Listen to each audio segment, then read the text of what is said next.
Միացյալ Նահանգների և Իրանի միջև լարվածությունը չի թուլանում։ ԱՄՆ նախագահը Թրութի իր էջում հրապարակել է լուսանկար, որտեղ երևում է Իրանի քարտեզը Միացյալ Նահանգների դրոշի գույներով։ Ավելի վաղ Թրամփն ասել էր, որ ընդդեմ Իրանի ռազմական գործողությունները վերսկսել-չվերսկսելու մասին վերջնական որոշում կկայացնի մայիսի 24-ին։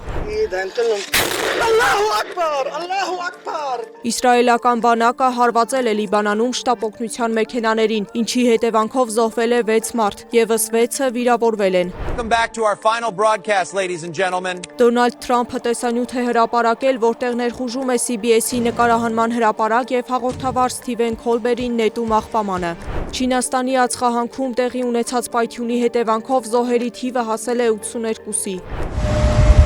Խոշոր հրդեհ է բռնկվել Իրկուտսկի գիտահետազոտական ինստիտուտում։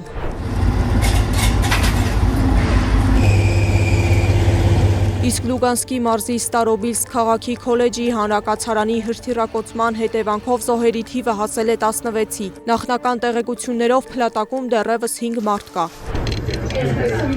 Կրակոցներ են հնչել Սպիտակ տան մոտ, ինչի հետևանքով 2 անցորդ է վիրավորվել։ New York Post-ը հրապարակել է 21-ամյա Նասիր Բեսթի լուսանկարը, նշելով նա դեպքի հավանական կասկածյալն է։ Անգլիայի Պրեմիեր լիգան հրապարակել է տարվա լավագույն ֆուտբոլիստի անունը։ 2025-26 մրցաշրջանի լավագույն ֆուտբոլիստ է ճանաչվել Մանչեսթեր Յունայթեդի կիսապաշտպան և ավագ Բրունո Ֆերնանդեշը։ Սեդա Կյուրեղյան, Աշոտ Բարբարյան, ABC Media։